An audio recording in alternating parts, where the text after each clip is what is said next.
Hello students, मैं अभिषेक बमेरवाल आपका स्वागत करता हूं इस न्यू यूट्यूब लेक्चर सीरीज के अंदर।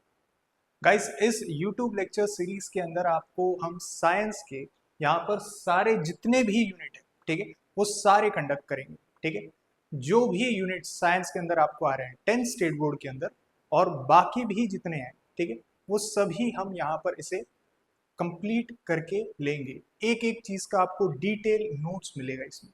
ठीक है, सो आप जो लोग हैं यहाँ पर इस वीडियो लेक्चर सीरीज पे हमारे साथ बस बने रहे। हमारा इतना ही कहना है, ठीक है, कि यहाँ हम आपको ज्यादा से ज्यादा क्वालिटी एजुकेशन प्रोवाइड करने की कोशिश कर रहे हैं। मैं आज इस लेक्चर को स्टार्ट करने से पहले है ना, एक थोड़ी सी चीज बताना चाहता हूँ आपको कि हमारी जो उत्कर्ष अकेडमी है, ठीक है, जहाँ से आपको ये वीडियो लेक्चर सीरीज मिलने वाली, जहाँ के टीचर्स आपको ये वीडियो लेक्चर सीरीज प्रोवाइड करने वाले, ठीक है, उनका एक ही मोटिव है कि हम ज़्यादा से ज़्यादा बच्चों को ऑनलाइन वे में हमारा क्वालिटी एजुकेशन, चाहे साइंस हो, मैथ्स हो, इंग्लिश हो, जो भी सब्जेक्ट्स हो, उन सभी को प्रोवाइड कर सके आप सभी लोगों को। सो बस आप लोगों से यही दरख्वास्त है कि आप ज़्यादा से ज़्यादा इस वीडियो को जो है अपना प्यार दें और अपने हमारे साथ में यहाँ पर इस वीडियो लेक्चर सीरीज में बने।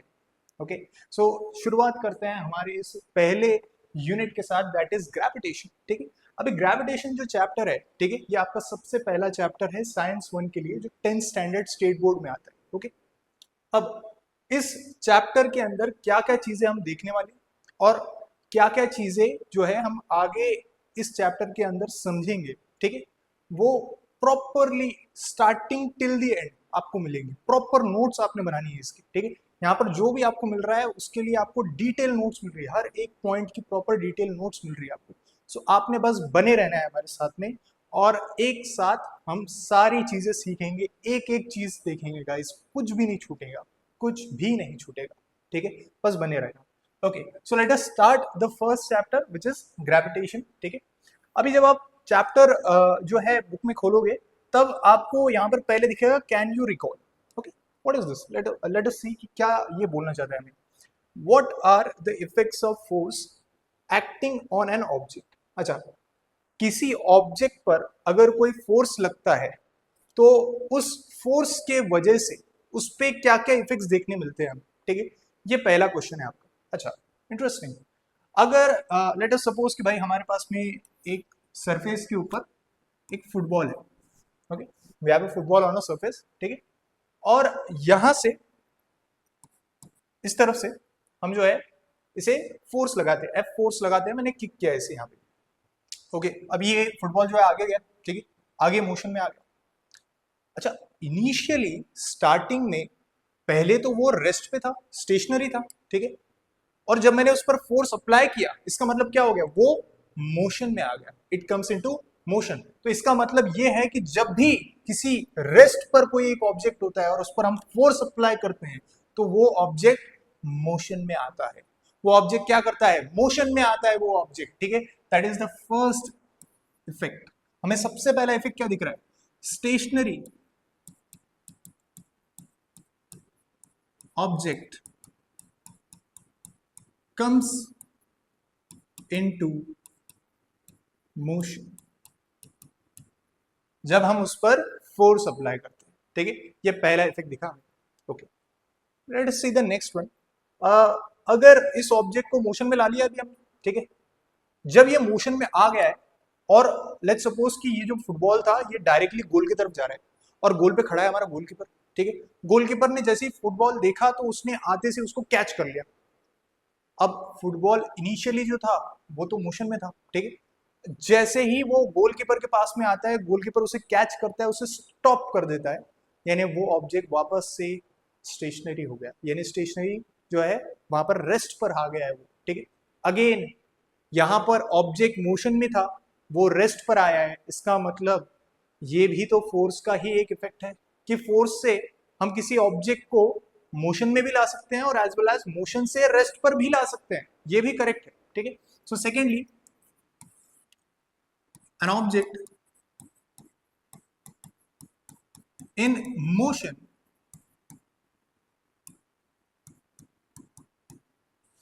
can be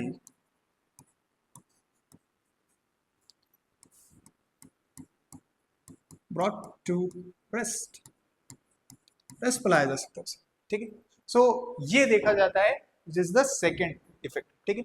अच्छा, पहला इफेक्ट देख लिया, दूसरा इफेक्ट देख लिया, ठीक है। अभी देखते हैं कि तीसरा इफेक्ट क्या कुछ है या नहीं है, और भी कुछ इफेक्ट्स है कि नहीं है, देखना पड़ेगा हमें, ठीक है। अच्छा, अगर ये फुटबॉल जो है, लेट्स सपोज मैंने इसे किक किया, ये आगे जा रहा था, आगे जा रहा था, ठीक है। अगर कोई दूसरा प्लेयर आके इस डायरेक्शन से किक कर दे उसे, ठीक है, इस डायरेक्शन, अपोजिट डायरेक्शन से, या फिर कोई दूसरे डायरेक्शन से किक कर दे उसे, ठीक है, तो वो फुटबॉल पहले तो सीधे जा रहा था, लेकिन क्योंकि अब यहां से फोर्स आ गया तो उसका डायरेक्शन चेंज हो गया, ठीक है। सो यहां पर थर्ड थर्ड पॉइंट जो है कि direction of motion can be changed,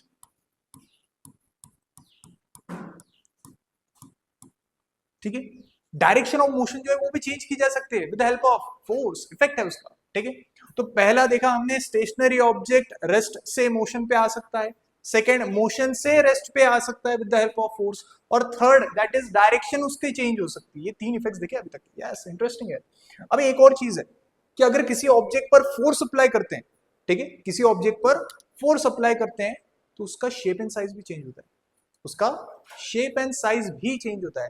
अब मान के चलो आपके घर पे जो आपकी मम्मी होती है वो रोटी बनाती होगी, तो वो जो रोटी का डो होता है, ठीक है, उस पर क्या करता है, ऐसे हाथों से ऐसे उसको थोड़ा सा जो है फोर्स लगाते हैं, तो क्या होता है, उसका जो शेप होता है वो चेंज हो जाता है, शेप एंड साइज उसका चेंज हो जाता है, ठीक है, with the help of again force. यहाँ पे मस्कुलर फोर्स से तो लगा रहे हो, ठीक है, हाथों से फोर्स लगा रहे हो, एक तरह से मस्कुलर फोर्स लगा रहे हैं, दैट इज ये फोर्स जो है वो चेंज कर सकता है shape and size of an object.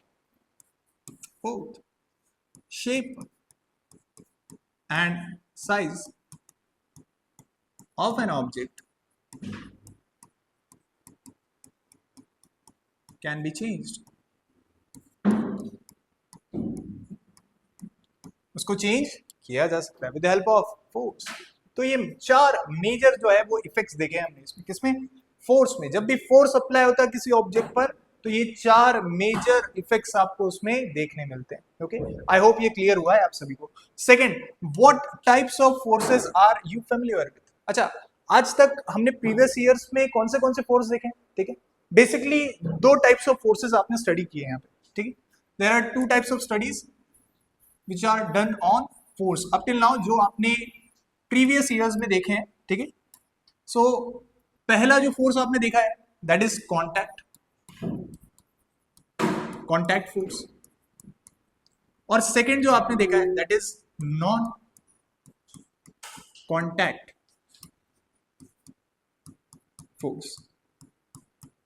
दूसरा जो आपने देखा है that is non contact force. तो कॉन्टैक्ट और नॉन कॉन्टैक्ट फोर्स क्या होता है, ठीक है, ऐसे फोर्सेस जिसमें दो ऑब्जेक्ट्स डायरेक्टली कांटेक्ट है एक दूसरे के अंदर, ठीक है, तो उसे हम बोलेंगे कांटेक्ट फोर्स, ठीक है। जैसे टग ऑफ वॉर का मैच हो रहा है भाई, ठीक है, वहां से टीम बी है, यहां से टीम ए है, और हम यहां से जोर लगा रहे हैं, ठीक है, तो हमने फोर्स लगा दिया एक तरह से, ठीक है, इस साइड से फोर्स लगा रहे हैं। कैसा फोर्स है ये, हम सब अटैच्ड है रोप से, ठीक है, so it is a contact force, contact force हो रहा है, वहां पे मस्कुलर फोर्स लगा रहे हैं हम लोग, ठीक है।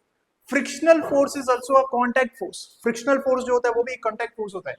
मान लो कि कोई ऑब्जेक्ट जो है वो इस तरह से यहां से इस डायरेक्शन में मोशन कर रहा है, तो frictional force is a opposing force, frictional force is a opposing force जो उस डायरेक्शन के अपोजिट डायरेक्शन में लगता है, ठीक है। मान लो कोई ऑब्जेक्ट इस तरह से जा रहा है भाई, ठीक है, तो उसके अपोजिट डायरेक्शन इस साइड में आएगा, कोई इस डायरेक्शन जा रहा है तो इस साइड में आएगा, ठीक है। ऐसा नहीं कि सिर्फ यहाँ, सर यहाँ से जा रहा है, हम एक काम करते हैं हम यहाँ से जाते हैं, नहीं, अब यहां से जाओगे तो इस डायरेक्शन से आएगा, ठीक है।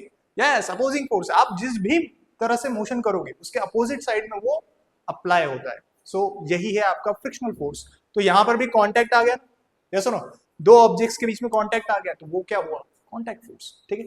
अब सेकंड देखते हैं कि नॉन कांटेक्ट फोर्स क्या होता है। अच्छा, नॉन कांटेक्ट का मतलब सर क्या है कि कोई चीज जो है किसी से डायरेक्टली फिजिकली कांटेक्ट में नहीं है।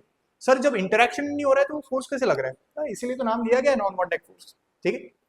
जैसे मान लो ग्रेविटेशनल फोर्स, ठीक है, अभी ये जो मेरे हाथ में यहाँ पे स्टाइलस है, ठीक है, इसे मैं रिलीज करता हूँ, ये नीचे जा रहा है अपने आप, मैंने सिर्फ इसे अपने हाथों से होल्ड करके रखा था, ये अपने आप नीचे गया, ऐसा क्यों हुआ, ऐसा इसलिए हुआ बिकॉज इस चीज के ऊपर अभी ग्रेविटेशनल फोर्स लग रहा है।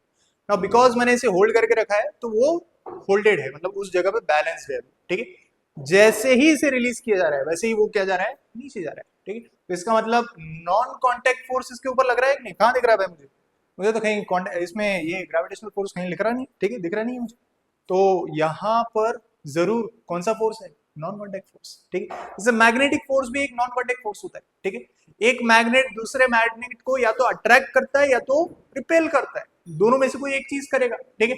ये दोनों चीजें क्या है, अट्रैक्शन या रिपल्शन, ठीक है, दोनों क्या हो रहा है, फोर्स ही अप्लाई कर रहा है। कौन सा वाला, नॉन कॉन्टेक्ट फोर्स। कौन सा फोर्स, नॉन कॉन्टेक्ट फोर्स कर रहा है वो अप्लाई, ठीक है। सो कॉन्टेक्ट और नॉन कॉन्टेक्ट फोर्स, ये दो टाइप्स ऑफ फोर्सेस होते हैं मेजरली। आई होप क्लियर हो गया। सेकेंड देखते हैं कि what do you know about gravitational force. अच्छा ये बहुत इंटरेस्टिंग है क्योंकि ये कनेक्टेड है हमारे चैप्टर से, विच इज द ग्रेविटेशन, ठीक है। अब ये पूछ रहा है कि ग्रेविटेशनल फोर्स क्या है, व्हाट इज ग्रेविटेशनल फोर्स, ये पूछा जा रहा है हमें यहाँ पे, ठीक है। अच्छा ग्रेविटेशनल फोर्स के बारे में अब तक हम क्या जानते हैं, ठीक है। अच्छा हमें बस इतना पता है कि ग्रेविटेशनल फोर्स जो है वो हमें दिख नहीं रहा है, अभी हमने देखा नॉन कॉन्टेक्ट फोर्स के अंदर आता है, ठीक है। तो ग्रेविटेशनल फोर्स हमें आसपास दिखता तो नहीं लेकिन है जरूर, ठीक है, क्योंकि उसको हम महसूस जरूर कर सकते हैं। जैसे ये ऑब्जेक्ट यहाँ पर है, ठीक है, जरूर कोई फोर्स अप्लाई हो रहा है तभी तो नीचे गया है, ठीक है। जैसे नो कौन सा फोर्स था वो, ग्रेविटेशनल फोर्स, ठीक है। और ग्रेविटेशनल फोर्स कर क्या रहा है, बस हमें इतना पता है फिलहाल कि धरती के पास में, ठीक है, कोई भी जो ऑब्जेक्ट है धरती के ऊपर जो सरफेस पे जो भी ऑब्जेक्ट प्रेजेंट है वो सबको वो अपनी तरफ खींचने की कोशिश करता है। कोई इंसान जंप भी करता है, ठीक है, तो क्या होता है, वो वापस धरती पे आता है। ऐसा नहीं कि हाँ भाई धरती से निकल गया वो सीधा, ऐसा नहीं होता है, ठीक है। इसे थ्रो भी करूंगा तो क्या होगा, ज्यादा से ज्यादा थोड़ी ऊपर जाएगा फिर उसके बाद में नीचे आ जाएगा। ये सुनो क्यों, ग्रेविटी से नीचे खींचती है, ठीक है। सो चैप्टर है, ठीक है, उसके बारे में डिटेल स्टडी अब यहाँ से स्टार्ट होती है आपकी, ठीक है, कि ग्रेविटेशन। अच्छा पहले तो ग्रेविटेशन होता क्या है उसे देख लेते हैं हम, ठीक है। Basically gravitation is the force of attraction between any two objects in the universe.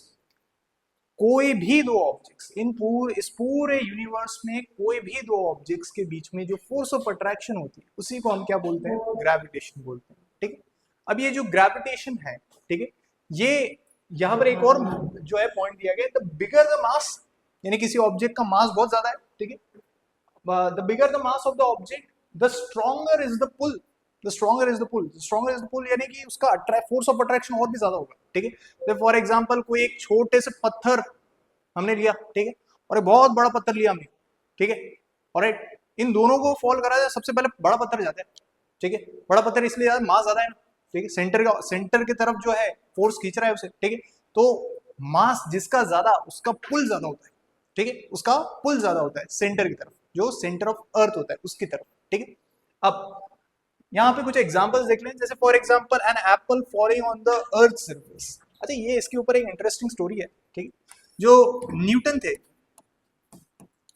Sir Isaac Newton एक साइंटिस्ट थे, ठीक है, उन्होंने जो ग्रेविटेशन, ये टॉपिक है आपका, ठीक है, इसकी डिस्कवरी उन्होंने ही की थी, ठीक है। This was discovered by sir Isaac Newton, ठीक है, एक बहुत बड़े साइंटिस्ट थे, ठीक है, scientist as well as mathematician थे वो, ठीक है।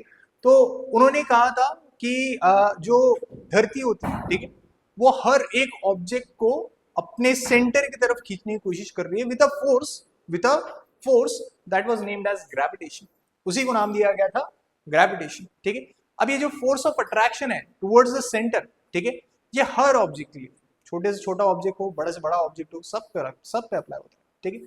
सो एप्पल का जो एग्जांपल था, ठीक है, ये उन्हीं से आता है। वो एक स्टोरी थी उनकी कि भाई जो एक एप्पल के पेड़ के नीचे वो बैठे थे शांति से, ठीक है, और वो कुछ अपना बुक रीड कर रहे थे या फिर he was doing some activity, ठीक है, और other he was taking a nap, तो कुछ लोग बोलते हैं नैप ले रहा था, ठीक है। सो जो सर आइजैक न्यूटन थे, ठीक है, वो चलो मान लेते भाई नैप ले रहे थे, ठीक है, और अचानक से एक जो है फल आके नीचे गिरता है उनके, मतलब पेड़ पे से जो एप्पल है वो गिरता है उनके पास में। जैसे ही एप्पल गिरता है, ठीक है, उनकी नींद खुलती है, वो बोलते हैं अरे अचानक से फल किसने मार दिया भाई मुझे, आसपास देखते हैं किसी ने मारा क्या, नहीं, वो देखते हैं ये फल जो है ऊपर से नीचे गिरा है, ठीक है, ऊपर से नीचे गिरा है, ठीक है। तो ऊपर से नीचे गिरा भाई, ये ऐसे ऐसे अलग अलग डायरेक्शन में जा सकता था, ये नीचे क्यों गिरा, ठीक है, वो नीचे ही क्यों गिरा, ये एक जिज्ञासा आती है उनके अंदर। देखो साइंस के अंदर है ना, जो पर्सन के अंदर जिज्ञासा आती है वही पर्सन उस चीज के बारे में नॉलेज गेन करता है, ठीक है, सिंपल सी चीज है, ठीक है। न्यूटन ने भी जो है एप्पल के थ्रू वो चीज को ऑब्जर्व किया था, उस ऑब्जर्वेशन को जो है बहुत अच्छे से बढ़ाया, उस पर बहुत रिसर्च की और फिर उसके बाद में ग्रेविटेशन ये कंसेप्ट हमें आज दिया जो आज हम पढ़ रहे हैं गाइस, ठीक है। सो जो apple an apple falling on the earth surface, ये एग्जांपल है ग्रेविटेशन का, ठीक है, ये न्यूटन से मिला था हमें।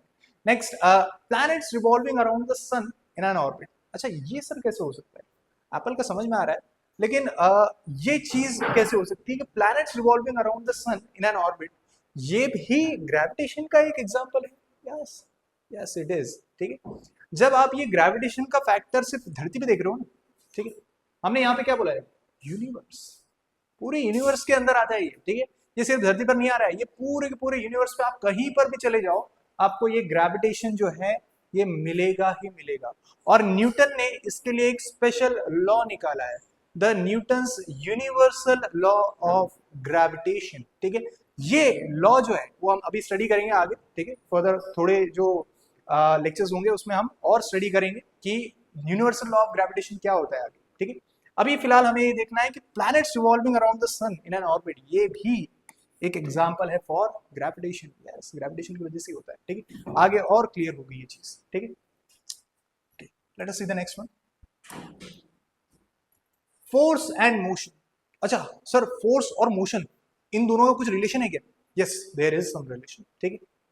The cause of motion of an object is force acting on it, जो भी फोर्स लग रहा है उस ऑब्जेक्ट पर उसी की वजह से उसका जो है मोशन होता है, ठीक है। सर ये चीज जो है, ठीक है, इसे मैंने जैसे ही रिलीज कर दिया अपने आप ग्रेविटेशनल फोर्स नीचे खींच रही है, ग्रेविटेशनल फोर्स खींच रही है तभी जा रहा है वो, अगर ग्रेविटेशनल फोर्स होती नहीं तो यहीं पे रहता, ठीक है, इसे मैं छोड़ भी देता यहीं पे रहता है, ठीक है।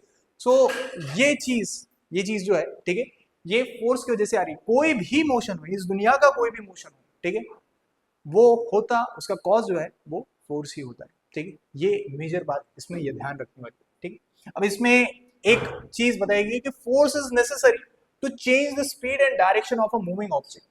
कोई भी ऑब्जेक्ट मूव कर रहा है उसकी स्पीड और डायरेक्शन के लिए रिस्पॉन्सिबल जो है फोर्स ही होता है, ठीक है। उसकी स्पीड बढ़ रही है कम हो रही है, ठीक है, वो भी फोर्स पे डिपेंड की जाती है, ठीक है। उसका डायरेक्शन क्या होगा वो भी फोर्स पे डिपेंड किया जाता है, ठीक है।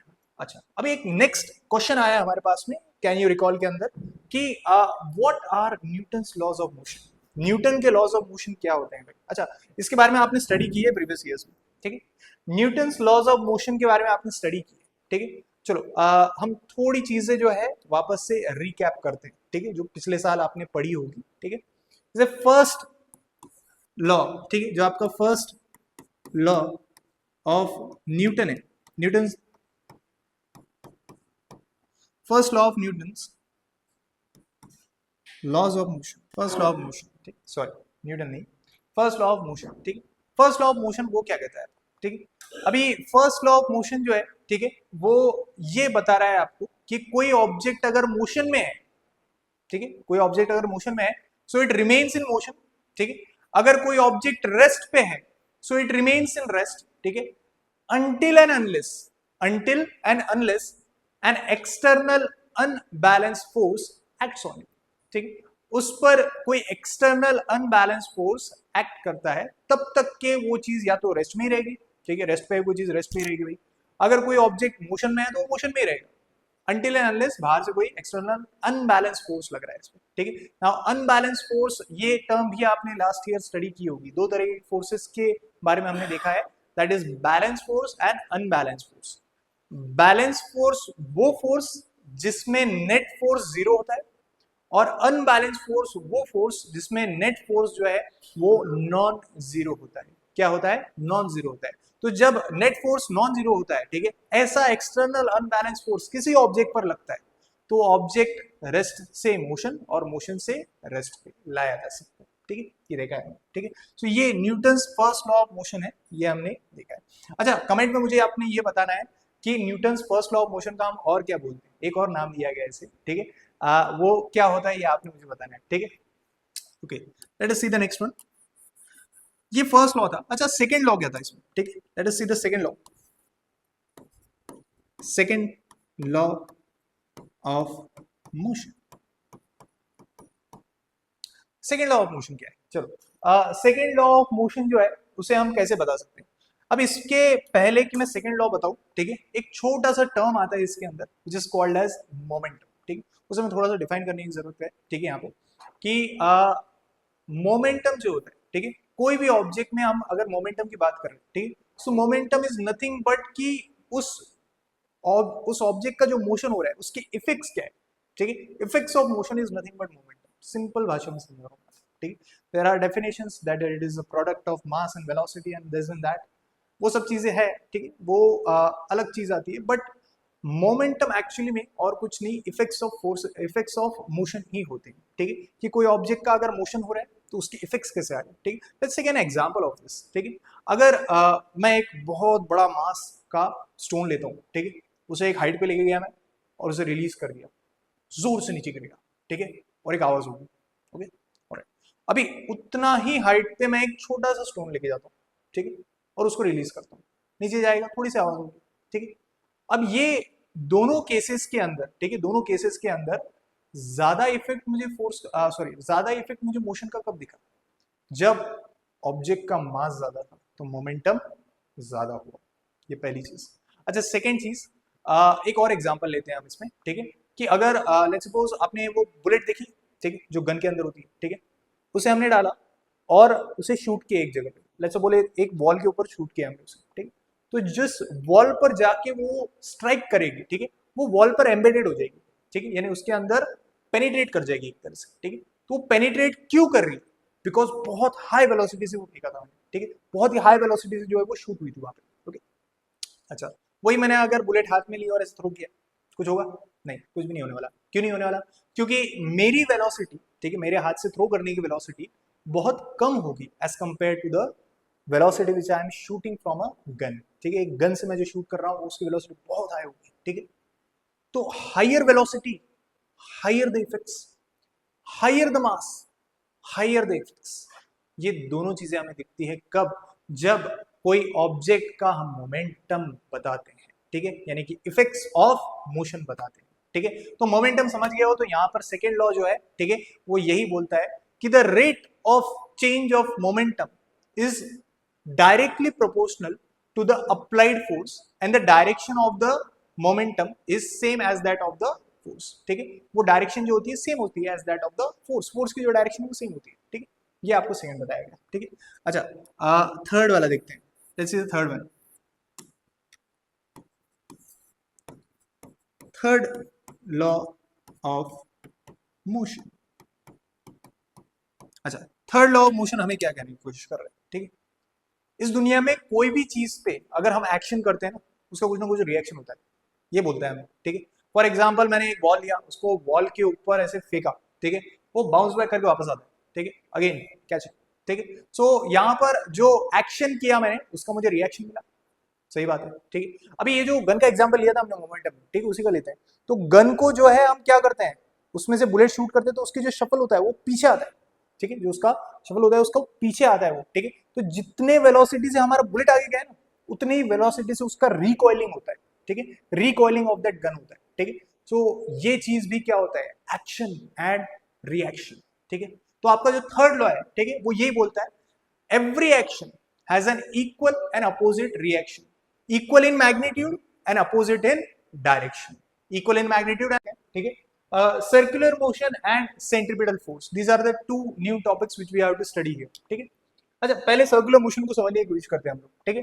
The motion of an object along a circular path is called as circular motion, ठीक है, कि अगर कोई भी ऑब्जेक्ट एक सर्कुलर पाथ के अंदर मोशन कर रहा है, that motion is nothing but circular motion, उसी को हम सर्कुलर मोशन बोलते हैं, ठीक है।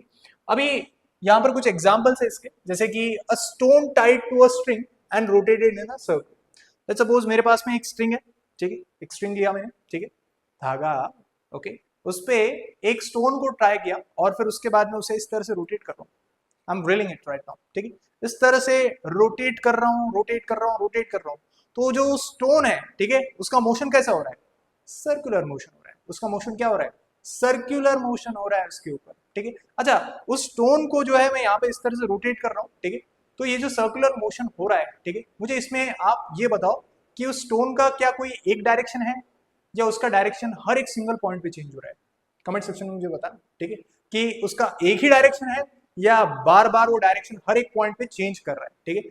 Please tell me in the comment section.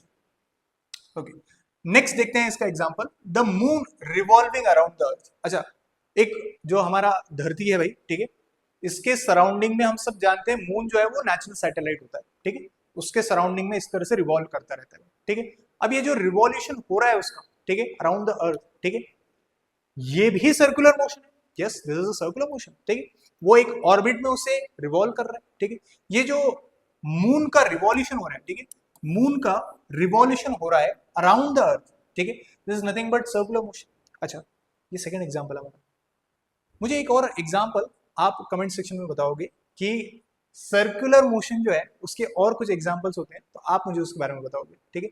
Okay, अब यहाँ पे एक नोट देखते हैं, यहाँ पे एक बहुत इंपॉर्टेंट नोट है कि in this motion the object keeps changing its direction, a force always pull its towards the centre of the circle.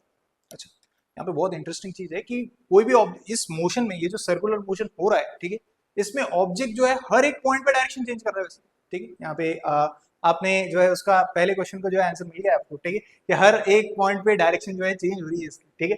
अब एक फोर्स लग रहा है, क्या लग रहा है, एक फोर्स लग रहा है। मैंने अभी बताया था कि जब भी फोर्स और मोशन, ठीक है, इन दोनों के बीच में क्या होता है, एक रिलेशन होता है।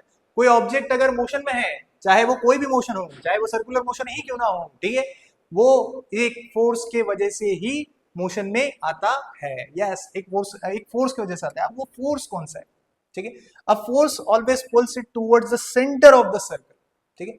अभी जो मैं वो स्ट्रिंग को इस तरह से रोल कर रहा था, रिवॉल्व कर रहा था यहाँ पे, ठीक है, तो जब रिवॉल्यूशन हो रहा था उसका, तो बार बार एक ही सर्कल, एक ही लूप के अंदर ऐसे कंटिन्यूअसली घूम रहा है, घूम रहा है, घूम रहा है, ठीक है।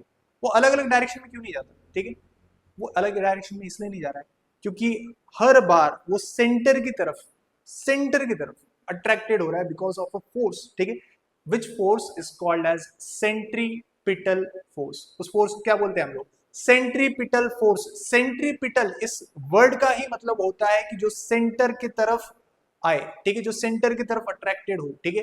तो अब देखेंगे हम नेक्स्ट कि सर्कुलर मोशन के पीछे कौन सा फोर्स रिस्पॉन्सिबल है। So that force is nothing but centripetal force, ठीक है।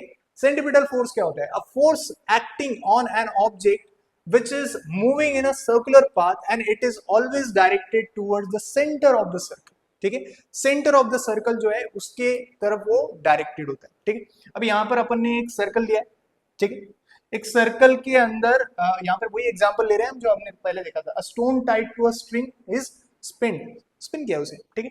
तो ये सर्कल के अंदर यहाँ पर जो स्ट्रिंग अटैच्ड है, ठीक है, उस पर एक स्टोन है, ठीक है, यहाँ पर एक स्टोन दिया गया और उसे इस तरह से व्हील किया जा रहा है कंटिन्यूसली, यहाँ से इस तरह से रोटेट कर रहे हैं, उसे रोटेट कर रहे हैं, ठीक है। तो सेंटर की तरफ, इस तरफ एक फोर्स डायरेक्टेड है, that is called as the centripetal force, ठीक है। सेंट्रीपिटल फोर्स को ही बोला जाता है सेंटर सीकिंग फोर्स, यानी जो फोर्स सेंटर की तरफ आए, ठीक है, उसे बोला जाता है centripetal force, centre seeking force, ये बोला जाता है उसे, ठीक है। तो ये इस तरह से ड्रिल हो रहा है, ठीक है, सेंटर की तरफ यहाँ पर एक फोर्स आ रहा है, दैट इज सेंट्रीपिटल फोर्स, ये याद रखना है आपको, ठीक है। Okay, this is one of the examples of centripetal force. I hope आप समझ गए होंगे इसे।